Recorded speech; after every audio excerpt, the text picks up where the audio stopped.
자, 그래서 이제 육아 시민에 대해서 좀 얘기하도록 하겠습니다. 전병훈 선생이라는 분이 계신데 이제 한국보다는 중국에서 유명하신 분입니다. 1857년부터 1927년까지 계셨고요. 이분의 서적이 이제 도진수원이라는 것이 있는데 그것이 현재 남아있지가 않습니다. 학계에서는 이것에 대해서 굉장히 많은 추론이 있는 상태입니다. 개인적으로는 육아시민록이라는 책은 이 도진수원의 결본이라고 생각을 합니다. 결본이란 것은 좀 이렇게 책이 오래돼서 장이 좀 빠진 그런 거라고 생각합니다. 아, 한국스럽다고요?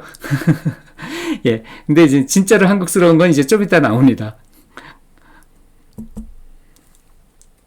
전병훈 선생이 일본을 거쳐서 중국으로 망명을 했는데 그 첫 번째 망명지가 요연, 요공, 유명서로부터 조피진 선인이 그 전진도 용문 남종 5, 6파 선도를 수행하고 있었을 때입니다. 배우고 있었을 당시였어요. 그게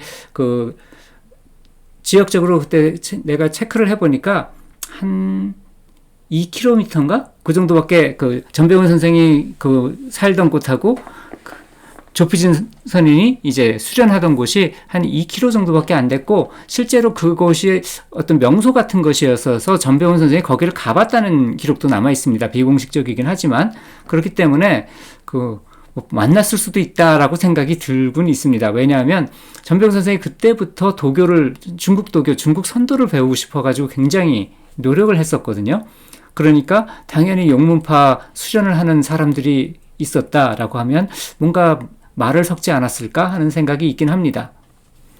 어쨌든 이제 망명 후에 조선 유교 사상을 가지고 중국을 제패했습니다. 왜냐하면 그때는 이미 중국이 학문적으로 굉장히 피폐해 있었고, 그 다음에 서양한테 완전히 패배를 했기 때문에 자신들의 학문에 대해서 자부심도 없었을 당시였고요. 그래서 이제 조선은 순수한 유교 자체를 굉장히 깊이 있게 전승하고 있었으니까 당연히 유교 사상으로는 중국 사람들도 그 당시에는 조선의 선비 한 명보다 공부 깊이가 덕심이 좀 부족했습니다.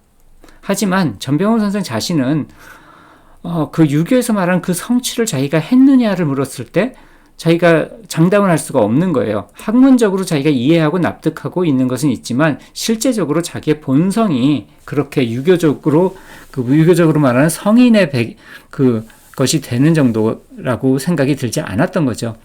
그래서 중국 선도에 매료돼서 선도에서 말하는 참된 몸, 참된 마음, 그런 것을 찾는 그것을 찾게 됐는데, 개인적으로는 아마도 요연요공, 유명서와 조피진공이 배우는데 가서 거기서 설명이나 이런 것들을 좀 듣고, 그래서 이제 배움을 더 청했는데 거기서 이제 조선인이라고 이렇게 왕따를 당해가지고, 그래서 거기 못 들어가고, 그때부터 여기 선도란 것이 있구나 하고 생각을 하고 이제 주역 참동대로 혼자서 독학을 하기 시작했다고 생각을 합니다. 그래서 주역 참동대로 독학을 하면서 이제 여기저기 다니다가 이제 나부산의 고공섬이라는 도인을 만나서 현관 타자식을 배우게 되고요. 고공섬 도인은 이제 도교 남종입니다. 그래서 현관 타자식을 배웠으니까 타자식이란 것은 이제 정좌 수행이거든요. 정좌란 건 아는데 현관이 붙었으니까 그럼 현관이 뭡니까? 그랬는데 제대로 알려주지 않습니다. 성인이라 할지라도 미리 다 끝을 알지 못하는 것이 있으니 그것이 바로 이것이다, 이런 식으로 뜬구름 잡는 소리를 합니다. 그래서 이제 빡쳐서 이제 북경으로 갑니다. 이런 나부산 같은 데서는 이제 내가 배울 만한 게 없는 모양이구나 라고 생각을 하고, 이게 한국스러운 일을 하셨습니다. 나부산에 가면 이게 남아 있습니다. 한국인 전병훈 왔다 가다라고 이렇게 새겨놨습니다. 주사로. 어쨌든 굉장히 신기한 거는 이제 개인적으로는 개운조사라고 명칭이 된 분이 전병훈 선생이라고 생각을 합니다. 여기 정확히 그러겠어요. 한인, 한국인, 전병훈 여기 왔다 가다라고 그렇게 새겨져 있습니다. 한자로. 중국의 무료. 어쨌든 근데 이것이 와전된 것이 개운조사가 동천복지를 주먹으로 바위에 새겨놨다 하는 얘기가, 이것이 와전된 것이 아닐까라고 개인적으로는 여기고 있습니다. 그러니까 아무래도 전병훈 선생이 내가 여기다 이런 거 새겼다 하는 말이 이렇게 저렇게 와전이 되면서 내가 이제 주먹으로 바위에 새겨놨다. 그러다가 전병훈 선생을 개운조사라고 이제 개운조사에 가탁을 하면서 그렇게 변해온 것이 아닌가라고 생각을 합니다. 물론 이건 개인적인 사견이니까 뭐 입증된 얘기는 아닙니다. 또 하나는 나부산이 광동에 있나 사천에 있냐입니다. 예, 광동에 있습니다. 근데 이제 봉우 선생도 나부산의 왕진인을 만났다 그러는데 봉우 선생은 나부산이 어디 있는지도 모릅니다. 봉우 선생이 전병훈 선생을 만난 적은 있습니다. 북경에서. 그러니까 전병훈 선생이 나부산에서 도 닦았다는 얘기를 듣고 그냥 자기도 나부산에 가서 거기서 왕진인을 만났다라고 얘기한 것이 아닌가. 그리고 실제로 나부산이 어디 있는지도 모르시니까. 예, 아무튼 뭐 그거는 이제 봉우 선생님만이 아시겠죠. 그분에 대해서도 이제 뭐 또는 사천에도 진짜로 어디 나부산이라는 이름에 크지 않은 산이 있을 수도 있으니까요. 뭐 뒷산 이름이 나부산이든지 그럴 수도 있었고, 그러니까 그렇지만 어쨌든 그 전병훈 선생의 나부산 얘기는 확실하게 현실적으로 있고, 또 전병훈 선생이 이렇게 세격까지 오셨기 때문에 이거는 빼박입니다. 하지만 거기에 왕진이는 없습니다.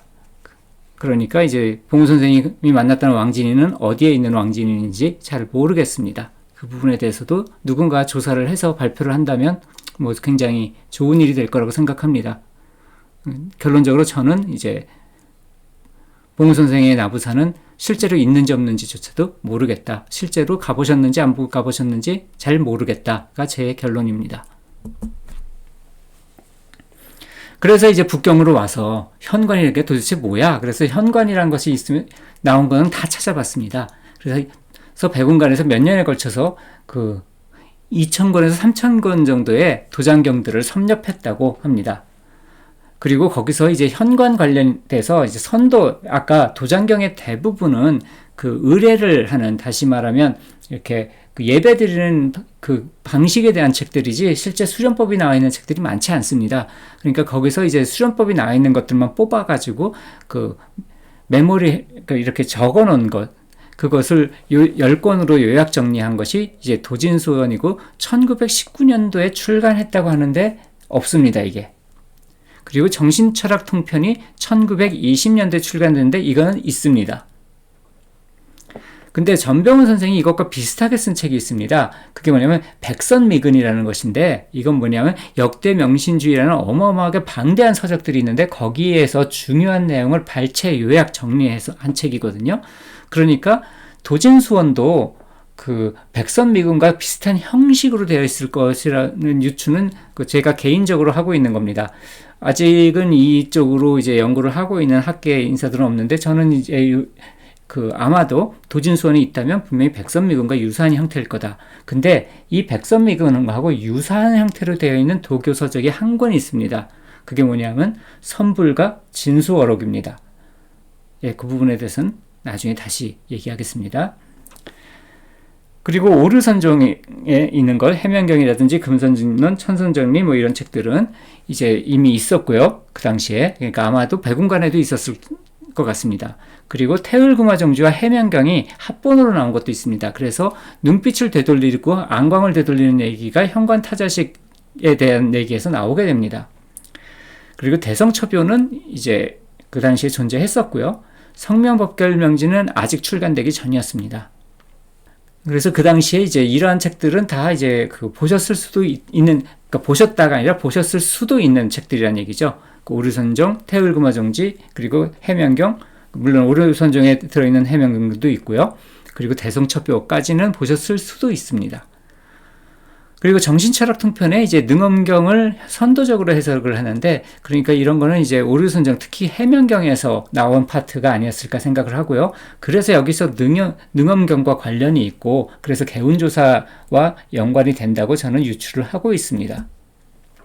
그래서 개인적인 견해는 도진수원 결본이 육아시민록이라고 추론을 하고 있고, 그리고 또 양성스님을 30년간 모시던 김두재 선생이 육아시민록을 목격했는데 표지가 없는 그렇게 낡은 책이었다고 합니다. 그리고 또 이 육아시민록을 저본으로 삼아서 선불과 진수어록을 편찬했다고 되어 있는데, 아까 선불과 진수어록이 도진수원, 그러니까 백선미근과 거의 유사한 방식으로 쓰여진 책이기 때문에 도진수원이 백선미근과 유사할 거라고 했는데 그 육아시민록을 저번으로 삼아서 출간된 선불가 진수어록이 굉장히 같은 형식으로 되어 있기 때문에 여러 가지 단경도서들을 여기저기 짜집기한 그런 방식이기 때문에요. 근데 선불가 진수어록의 좀 특이성점은 이제 한국에서 유전되고 있는 돌고 있는 그런 선도 관련 서적에 대한 서적들도 이제 좀 나와 있거든요. 그렇기 때문에 아마도 육아시민록은 이제 도진수원 결본이고 선불가 진수어록으로 이제 편찬할 때 양성 스님이 다른 서적들과 좀 더 이제 섞어가지고 그렇게 편찬한 것이 아닌가라고 여기고 있습니다. 그리고 도진수원의 도는 선불, 신선과 부처, 진은 진수, 수어는 어록으로 바꾼 것이 선불가 진수어록의 이름이 아닌가 하는 생각도 있고요. 그리고 도진수원의 첫 표지는 정신철학이라는 표지를 사용할 것이라고 써놓으신 분이 있고, 그래서 도진수원인 속표지로 부제로 보여지는 걸로 여기고 있습니다. 그래서 결국은 전병훈 선생이 수행을 했든지 어쨌든 이러한 맥락을 보면 이제 전진도 용문파하고 이 두 가지가 떨어질래야 떨어질 수가 없는 계보상으로 보면 지금 쭉 보시면 아시겠지만 도진수원 자체가 백운관에서 나온 것, 용문파의 가장 중심 도관인 백운관에서 나온 것이기 때문에 만약에 도진수원이 육아시민록이었다면 그리고 그랬다면 이제 개운조사는 전병훈 선생이 되는 것이고, 그리고 이제 개운조사가 전했다는 육아시민록의 내용은 용문파의 선도와 대동소이할 수밖에 없을 겁니다. 그래서 이제 그걸 정리를 해보겠습니다. 맨 처음에는 이거 연정학에 들어가기 전에 연기라고 해서 자기 자신을 단련하는 법이라고 해서 우선적으로 몸과 마음을 편안하게 하는 것이고, 그리고 정좌 자세를 똑바로 잡는 것, 이런 것들이 전해져 오게 됩니다. 그렇게 해서 수시반청을 시작을 합니다. 수시반청이란 것은 시선을 그치고 되돌리고, 그래서 내관을 하고, 그리고 반청은 주변의 기운을 듣고 느끼는 겁니다. 그러니까 먼저 시선을 수렴시켜서 머릿속으로 들어오고, 그런 다음에 머릿속으로 들어온 상태에서 내 몸을 느끼고, 이 몸이 느끼는 내 주변의 기운을 느끼고, 그 상태로 고요하게 몸과 마음을 돌보면서 고요한 상태로 있는 것입니다. 그 상태를 하고 있으면 첫 번째로 이제 외약 자시 또는 외약 활자시란 것이 있습니다. 외약이란 것은 바깥쪽에 있는 약입니다. 다시 말하면 신체적으로 약의 움직임이 신체 현상으로 드러나는 것입니다. 그리고 연정학의 단계는 남녀 유별이라서 남자가 하는 법과 여자가 하는 법이 다릅니다. 어쨌든 지금 말한 것처럼 몸과 마음을 이렇게 고요하고 편안하게 이렇게 내버려 두고 있으면, 그러면 자연스럽게 건강해지면 생명력이 강해지게 됩니다. 그래서 생명력이 강해지면 남자의 경우는 이렇게 의식은 고요하고 평화롭기 때문에 어떤 음욕을 일으키지 않은 그런 상태에서 외약이 발동한다는 것은 발기가 일어난다는 겁니다. 그래서 외약이 발기가 일어나게 되면 그것을 양광일연이라고 하고, 그때가 체약을 해야 될 시기라고 말을 합니다. 여기서 여성의 경우는 생명이 많아지게 되면, 남성의 경우는 정력이 좋아지게 되면 그렇게 발기가 일어나게 되는데, 여성의 경우는 생리 직전처럼 가슴, 유방이 부풀어 오르게 됩니다. 그러면 그때가 이제 양광일연입니다. 그걸 외약자시라고 합니다. 여성도 이제 의수 단전을 해야 된다, 어떤다 얘기하지만 의수 단전을 하든 아니면 의수 중단전을 하든 그렇게 하라고 되어 있지만, 그냥 아까 얘기한 것처럼 마음을 평화롭게 하고 몸을 평온하게 놔두면 그런 시간이 오래 가게 되면 자연스럽게 몸이 살아나면서 그렇게 일어나게 됩니다.